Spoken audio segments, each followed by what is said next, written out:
All right. Welcome, everybody, to Finance Essentials with Danny Hudson. I am your wonderful host, Danny Hudson. And after last week's show, one of my favorites that I've ever done or listened to, I don't want to brag, but it helps when. It helps when it's an hour long and I only talk for about 5 or 10 minutes. But I hope you all enjoyed last week's show with Scott Horton. The depressing news is that it is just me again. So you're going to have to put up with just listening to this voice for the next 30 or 40 minutes. But if you didn't get a chance to, I definitely highly recommend going back and listening to last week's show with the wonderful Scott Horton. But anyway, so welcome to today's show. Thank you everybody for listening and tuning in or viewing it if you're watching on YouTube, and then you get to stare at this pretty face and shiny head. But we do appreciate all of you guys for being here. As always, like, subscribe if you get some value out of it. Follow us on social media, all that kind of good stuff. Again, we are on all of the platforms. I'm thinking about kind of scaling back some. I know I used to be a little bit more active on there. I'm finding that some channels are a little bit better as far as being able to share the show and others. But that being said, I still highly recommend you guys going out there and following all of those. But on to today's show, which I know is what you guys were looking for. There's so much in the news today and what's going on that it was very difficult for me to really kind of hammer out one specific topic. A few things going on in the news. I know I had done a show previously as far as the infrastructure bill that the Democrats were looking forward to as far as kind of putting forward. It turns out that the Republicans, I guess, have countered, and their infrastructure bill is closer to $1 trillion. Again, obscene amounts of money that none of us can actually fathom. If you listen to Scott Horton's description as far as trillions go in the last episode, I believe he said that a million seconds is about a week, and then a billion seconds is like 29 years or something like that, and then a trillion seconds is like 30,000 years, or something crazy like that. I mean, it's just an ungodly amount. So put that in perspective when it comes to money.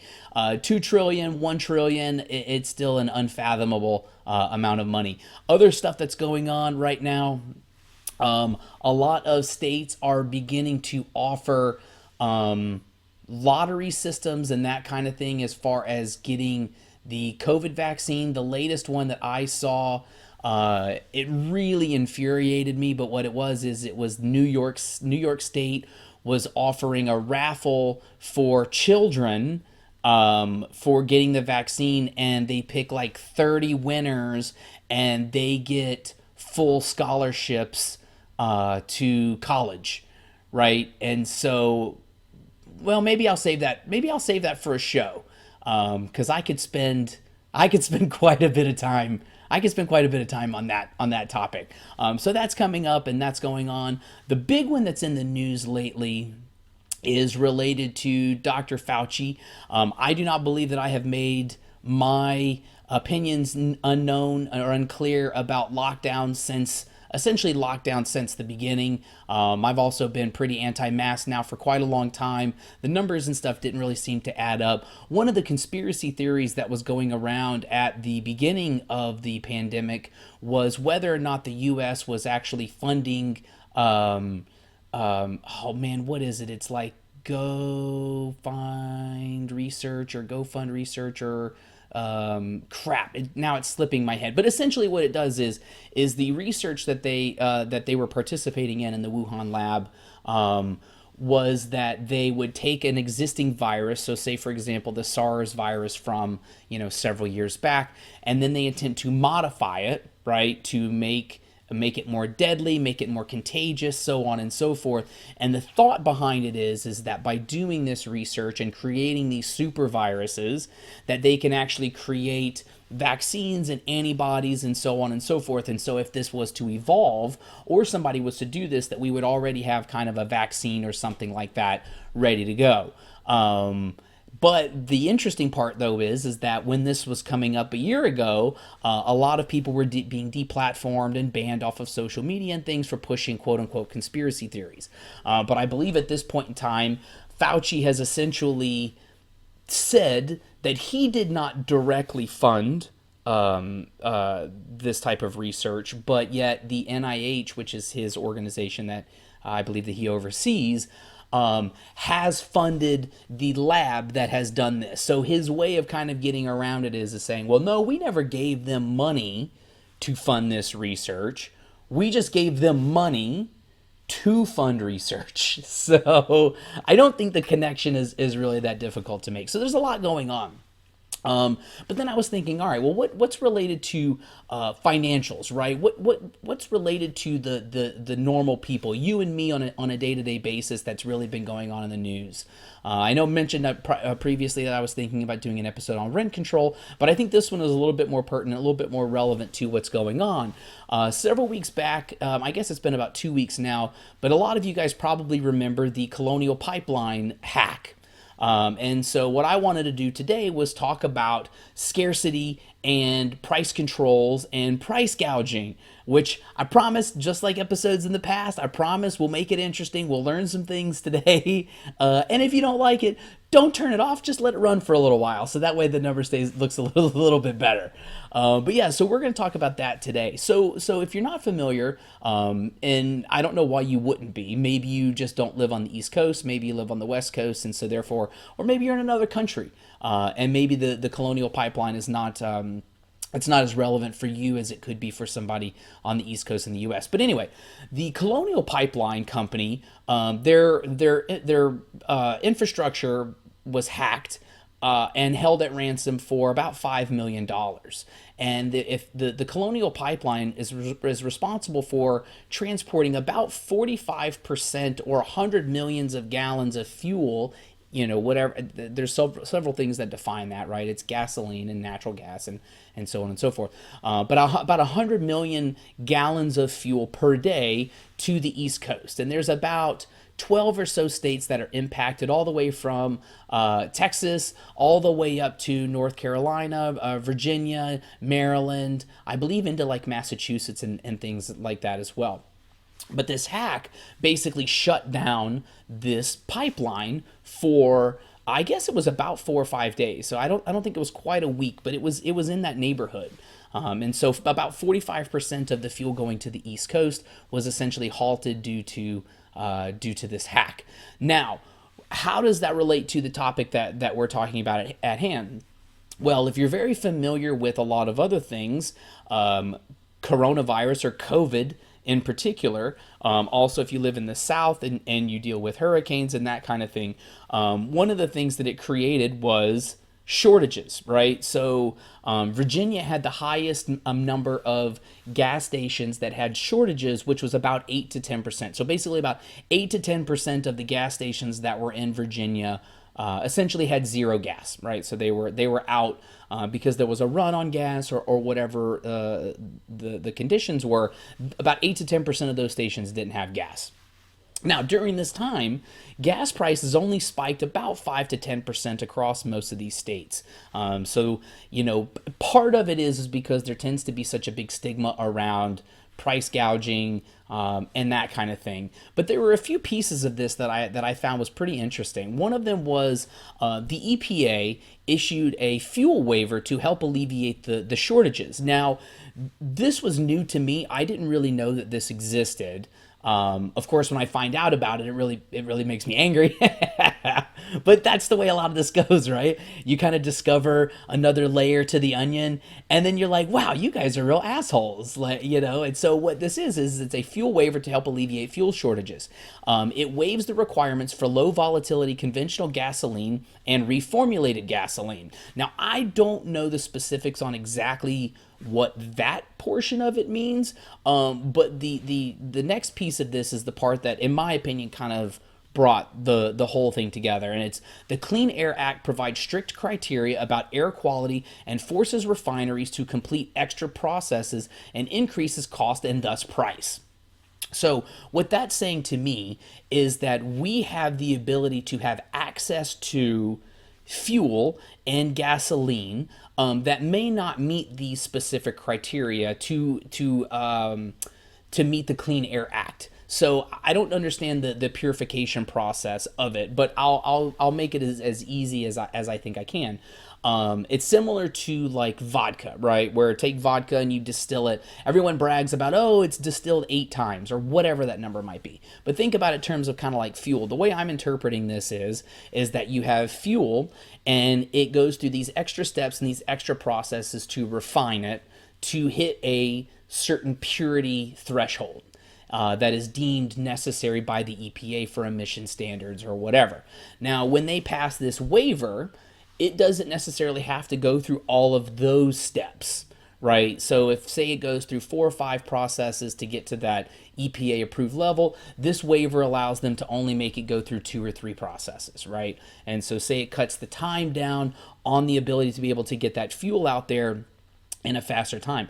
But the way that this works out in my head is I look at that and I go, so what you're telling me is that we could have more abundant, cheaper gas, but because of your standards, right, the EPA standards, now they're holding those standards at a certain level. And so as we're continuing to see this inflation and gas prices and fuel prices go up, cost of living going up, because if you think about fuel, right, it doesn't just impact me and you on our commutes to work or whatever it might be. It's impacting everything, right? Because almost everything in this country is shipped on trucks, and there's delivery trucks, whether it's based off of 18-wheelers or local delivery trucks, whatever it might be. So this additional cost that goes into and gets baked into these fuel costs could be alleviated if they wanted them to, but they only do it if they deem the circumstances in the situation important enough for them to waive it. Now, I don't necessarily understand the environmental impacts of this, but my guess is that this is probably not something that the EPA put in place 200 years ago, right? These standards are not super old. My guess is that as climate change has become more of a contested discussion, these types of things have come in. So, and I don't know what the fuel cost impact would be. Maybe it goes down 5 cents, maybe it goes down 10%. All I do know is that it is going to negatively impact the poor and the working class more so than the wealthy. If for no small part, the fact that a lot of your wealthier people have been working from home. They're not having to make all of these commutes. So again, it's going to be an additional tax on the poor, which was super crazy to me. But going back to kind of what I wanted to talk about today, which is price gouging. So a lot of people think price gouging is something that's really bad. And if price gouging, right, you think about greedy business owners that are charging $30 for a case of water after a hurricane, right? And so everyone's going, wow, what a jerk business owner that is charging $30 for a case of water. Well, you know, that is true. A lot of people would look at it like that. But then on the flip side of it, you have people like the ones that are all over these memes, right, that are going to the gas station and they're not only filling up their car, but they're filling up all of their gas cans. They're filling up bags, right? Like I'm sure people saw the pictures and the videos of people who were filling up bags with gasoline because in their head they're going, gas is available. It's at whatever, $3 a gallon right now. I need to go ahead and get as much of this right now as I can because what if I need it? And earlier we alluded to the coronavirus. And so I'm sure as probably some of you guys remember back, I guess it's probably about a year ago, maybe a little bit more a year ago than now, but there was a big run on masks and cleaning supplies, right? So as an example, Purell was up for sale on Amazon for $300 for a couple of bottles, and normally they'd be about $10. And then also too, about 4 boxes of masks that were up for sale for about $1,000, and they were normally $20. So there's a lot of examples of people kind of buying up a lot of the supplies. So related to price gouging, I wanted to kind of clarify as far as the definition of price gouging that I would use for purposes of the discussion is that price gouging is defined as an act or instance of charging services or goods at unreasonably high prices. So that is the literal definition of price gouging. The problem with that, though, is that it uses the term unreasonable, right? Unreasonably high prices. The problem with unreasonably high prices is that unreasonable is a subjective term.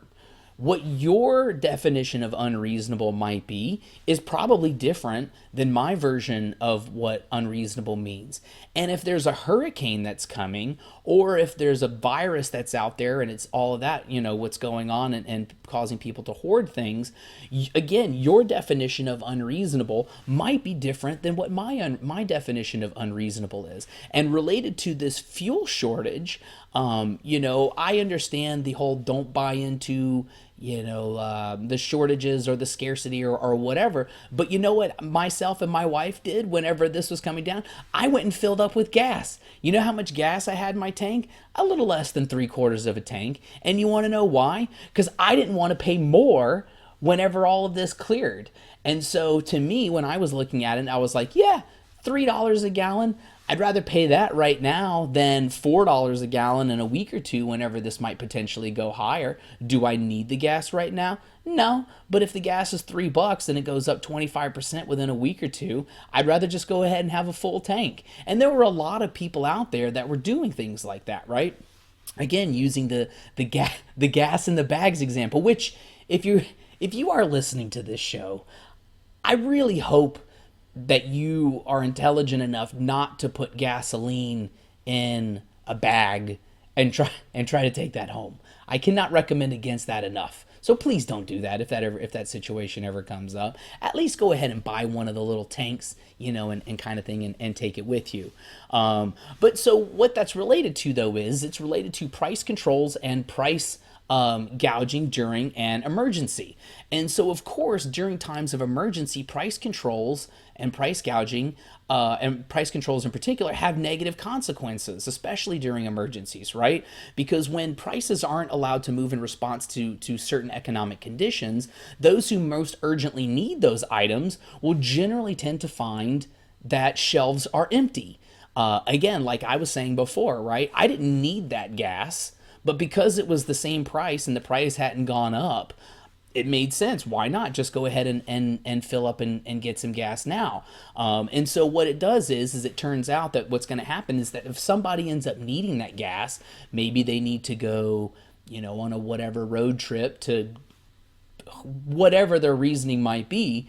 Now there's no fuel, right? Now there's no gas because they were not allowed to allow the prices to kind of fluctuate and flow with those economic conditions.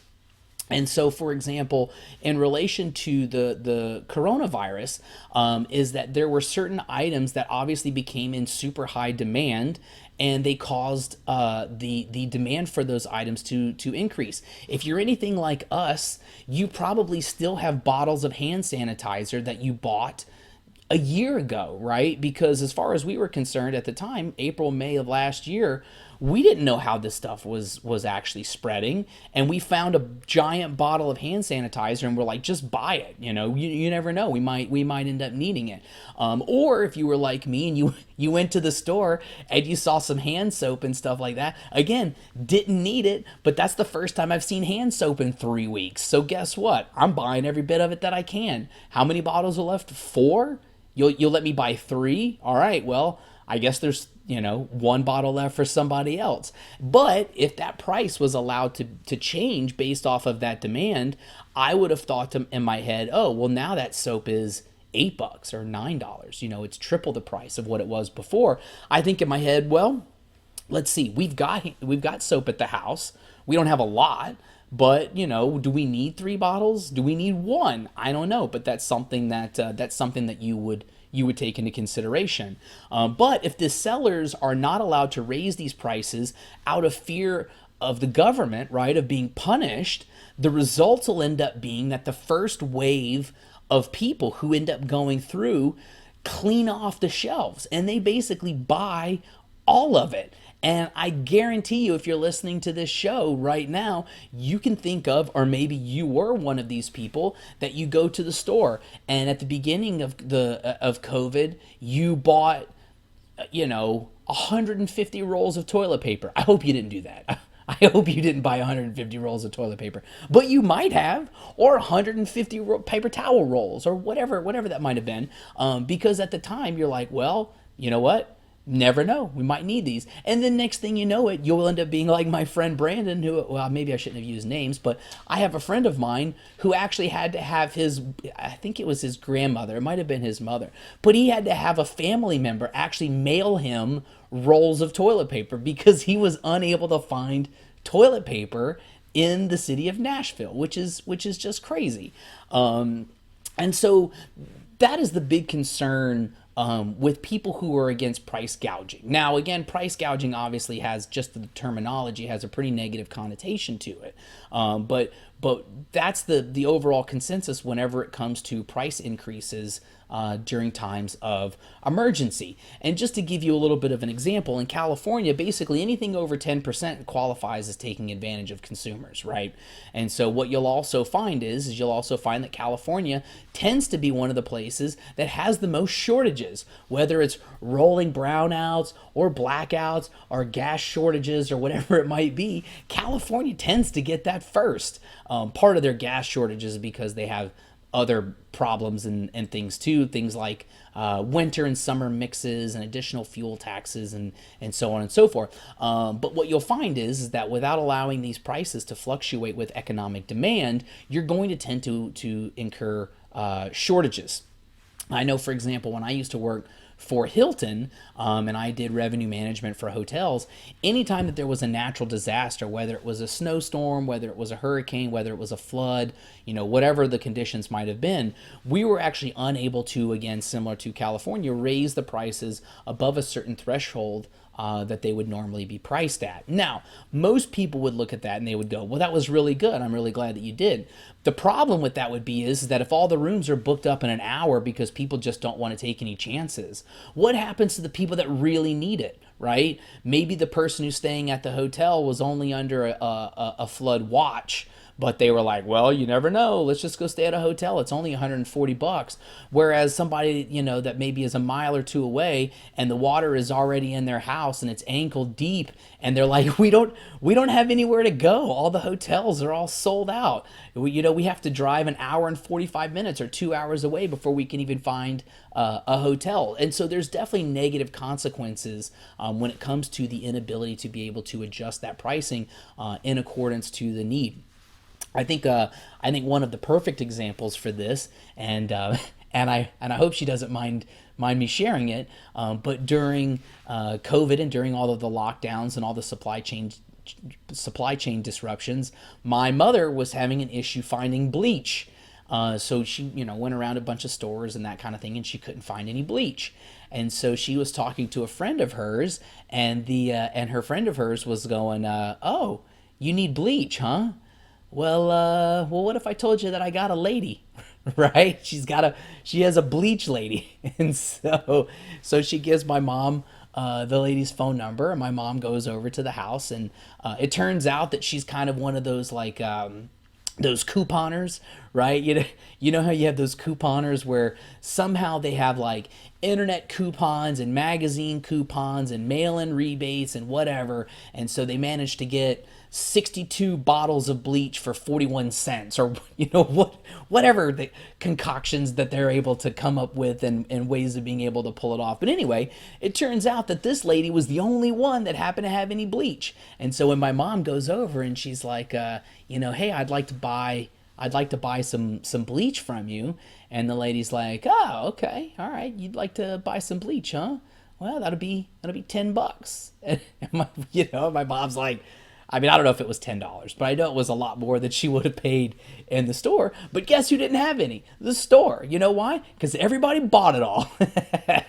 And so she's like, well, I need bleach, so let me just go ahead and buy it, and I'll pay whatever it is that you're asking for. Now, right? In that scenario, that lady was actually a bit of a hero. And you know why? Because she actually had supply, because everybody wasn't able to buy it all from her because she wasn't giving it away for $1 a bottle. And maybe most people didn't know it. But the stores and the retail outlets also had the ability, based off of the current pricing conditions and economic impacts that they're seeing based off of some emergencies like that, is that if they would have had the opportunity to be able to adjust based off of that, you wouldn't have anybody going into the grocery store and buying 30 or 40 bottles of bleach. You just wouldn't, you wouldn't have it, because everyone is going to do their own individual risk assessment.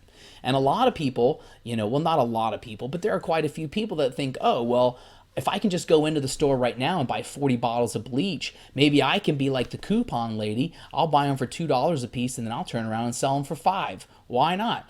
But if the store is already selling them at $5, now that lady's going to sit there and go, well, maybe I can't. I don't know if anybody's going to pay $10, and I only got a 20 spot in my pocket. So maybe I'm just going to buy the 2 bottles that I need, and it's going to allow that supply to be able to stay there longer. And as I've alluded to several times as we're talking about this price gouging issue, is that it's also going to encourage hoarding, right? Like I said, if somebody wants to buy bleach and they think, well, one, I'm going to need some bleach, and two, I can turn around and sell it if I want to.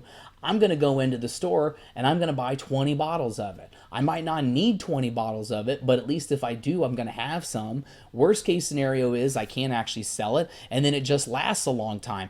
But now what's going to happen is that there's no supply for anybody else. So if somebody like my mom, who happens to really need that bleach for whatever reason that she might need bleach for, I don't know. I mean, people are probably listening to this going, how do you not know what you use bleach for? I'm sure you clean something with it, right? I'm sure you clean, stuff with it. But anyway, the point being is that now all of those people who actually need that bleach, unless they have a bleach lady connection, they're not going to be able to do it. And that one is kind of a side example. The big ones that you find, right, is gas, like we talked about, paper towels, toilet paper, water. Water is a big one, especially too if you're in the South, you lose power, you're hooked up on city water, whatever it might be. Now the only thing you have access to is bottled water.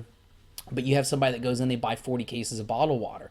They're not going to need 40 cases of bottled water. They might not even need 2 cases of bottled water, but they're going to buy 40 of them. And if you're anything like us too, you probably had the opportunity to go back into Costco or other retail stores afterwards, or when the dust kind of started to settle, and they were like, look, we're not taking your returns, crazy hoarding lady who bought 100 rolls of toilet paper and now you want to try to return all of them because you realize you don't need them and you couldn't sell them all.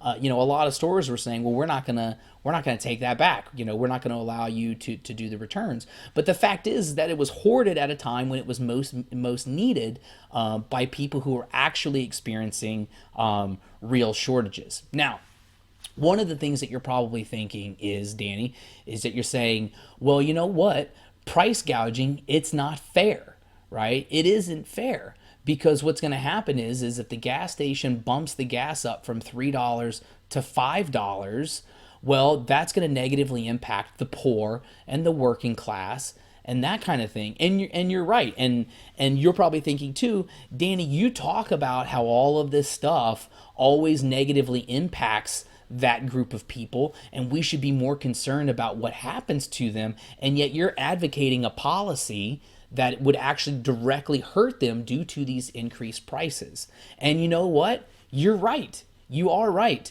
And that's also one of the other reasons why we talk about on this show that it is your responsibility, and my responsibility, and all the people that we know's responsibility to be financially successful. I don't want you to have to worry about, hey, I only have $30 in my account. Do I buy a case of water or do I buy a few gallons of fuel? I do not want you to ever have to worry about having that type of a discussion with yourself, because what that means is that you are going to be way too reliant and way too dependent upon others.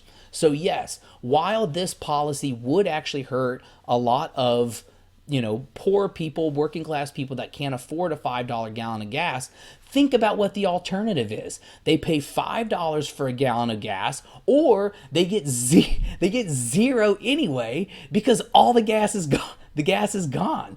And so while I told you not to have that inner discussion about whether or not you want to have fuel or gas or water, right? At least you're able to have that if there is some price gouging going on, as opposed to sitting there going, well, I guess I don't get gas or water because neither one of them are available. And so it's not perfect, right? So thinking about that, it's not going to be perfect for everybody, but what you're going to find is it is going to spread it out and at least give the most people the opportunity to be able to purchase needed supplies in circumstances of scarcity and shortages. The other issue too that price gouging does that's actually beneficial is it also encourages additional supply, right? And so if you think about it from a toilet paper, or we'll even go back to the hand sanitizer, situation, it's going to encourage additional supply to be in the marketplace. I don't know if you guys have had this experience during COVID and during the lockdowns that we did, but when I referenced that hand sanitizer, that bottle of hand sanitizer that I bought, you know who actually made it? A distillery. A distillery actually made it because they had the capacity to be able to produce a needed good, and they saw a need for it in the marketplace, and because they could produce it and they knew that they could sell it, I don't know how much money they actually made on it, but who cares? What if whether they made 15 cents per bottle or they made $20 per bottle? Which, of course, they didn't make $20 per bottle because we didn't pay that for it. But regardless of whatever it is, if they decided that it wasn't worth it because whatever price controls were in place actually made it to where they weren't going to make anything, or maybe they lose money, as a business, why would you do that? It doesn't make financial sense. So another thing, too, that you guys have probably seen or at least read about or heard about, but a lot of your manufacturers who manufacture hand sanitizer like Purell and those companies, they basically have been running nonstop, since the beginning to try to keep up with the demand. And same thing with fuel and other things. You'll see water obviously is the big one, but what you'll see is you will see additional supply come in to fill those gaps, because there is opportunity for those people and for those businesses to be able to make additional money based off of the temporarily inflated demand. But it's worth it due to the potential risk.